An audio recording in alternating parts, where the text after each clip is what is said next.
I tell you the truth. One of you is going to betray me. Philip, who among us could do this? Thomas, why would one of us betray Jesus? James, we loved him. We'd follow him even to our death. Well said, Thomas. Now we must band together and protect Jesus.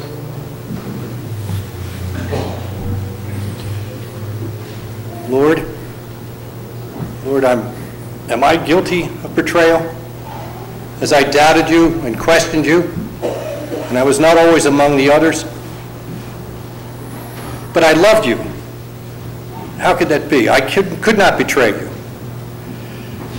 I saw from your miracles that you were a great and gifted prophet, but when you raised Lazarus, I began to wonder if you weren't something much more. But I am confused, my Lord. I am uncertain. I don't always follow what you're saying or understand what you mean. Is that betrayal? Lord, is it I?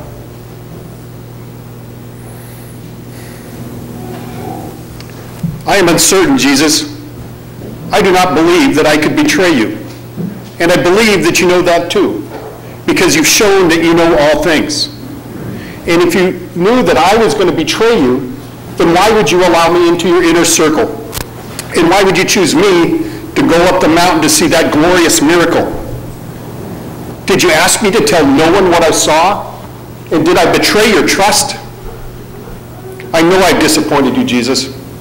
When I asked you if I could rain fire down upon the Samaritans, you rebuked me. And I truly thought you wanted to create a kingdom on earth, and I wanted to rule it by your side. But when I asked if I could sit at your right hand, you rebuked me again. But is that betrayal?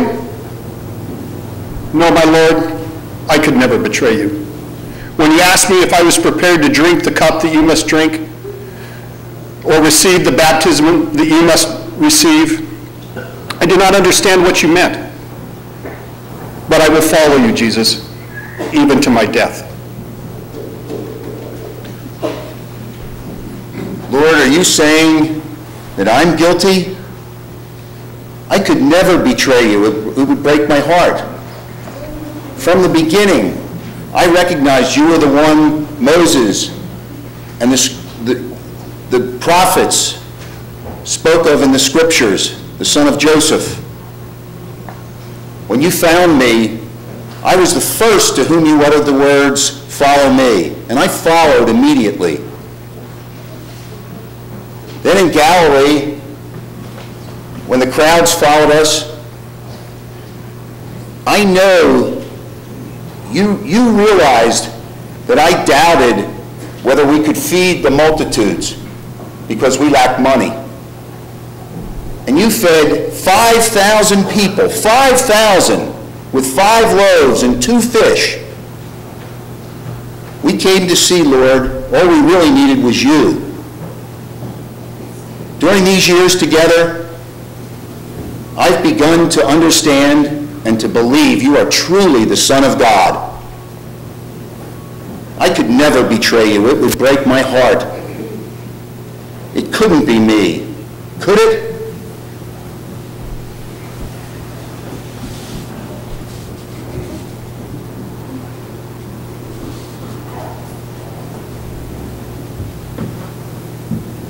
It is the one to whom I tell you the truth. One of you will betray me.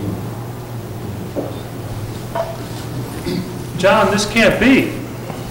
Why would someone betray our Lord? It must be someone who's not as close to him as we are.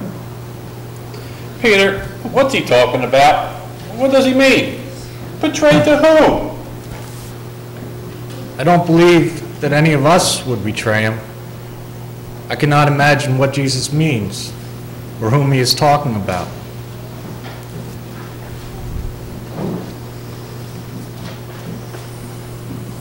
So now the time has come for you to fulfill your prophecy.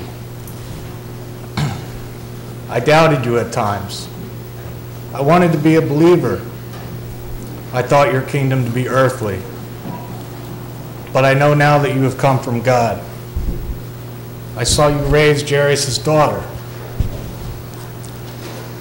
I know now that your kingdom is more than earthly. I see the truth that your kingdom is of the Spirit and of love. Have I not loved you enough?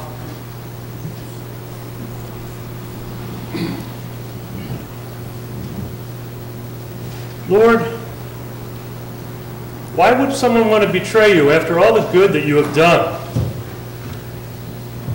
If someone's going to betray you, it must not be anyone in this group that stayed with you after others left you. Let's go find this person and stop him now. But if it is someone in this group, it can't be me. I am the rock. You said so yourself when you named me Peter. I whipped this gang into shape. My brother Andrew and I, we never hesitated to follow you. I gave up my fishing business. I gave up my possessions. I witnessed all of your amazing acts when you walked on water and when Elijah and Moses appeared beside you. I've been loyal from the start. You are silent, Lord. I feel a rebuke coming on. If I look deep within my heart, maybe it could be me. I've been wrong before. When we first met, I said that you should depart me because I was a sinful man, but you stayed with me. When you said that you had to go to Jerusalem to suffer, I said, that can't be. And you said, get behind me, Satan. I now realize that I don't have all the answers, and for once, I'm not going to try to tell you if you're right or wrong. Only you know if it is I, Lord.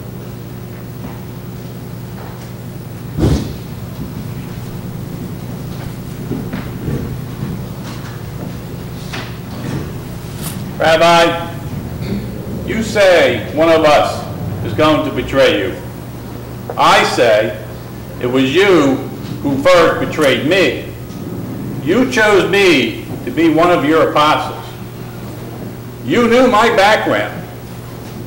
You knew what was important to me. Yet you still chose me.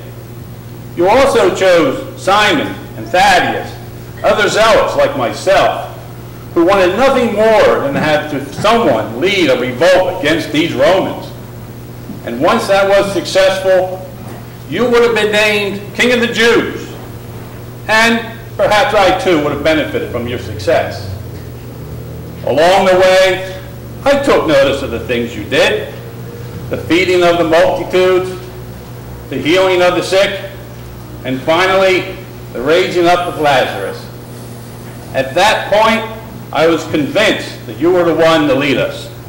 And I, as one of your apostles, would have stood by your side.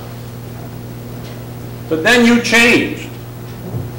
At the peak of your popularity, instead of marching into Jerusalem and beginning the revolution, what did you do? You chose to ride in on the back of a lowly donkey. What was the point of that? You started saying strange things like, my kingdom is not of this world, and I will die and be raised up in 3 days. These are not the actions of a leader, but rather of one who has lost his focus. Perhaps it was your inner circle, these fishermen, that led you astray with all their talk of you being the Messiah. Whatever the reason, you betrayed me by forsaking those of us who thought that you could be the King of the Jews. Rabbi, you already know that it will be I.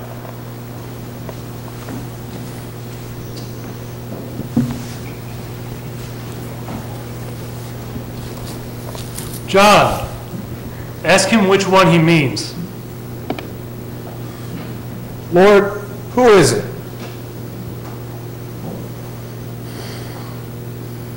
It is the one to whom I will give this piece of bread.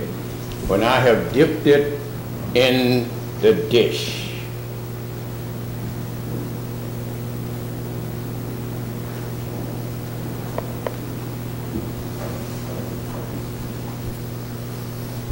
Surely not I, Rabbi. You yourself have said what you are about to do it quickly.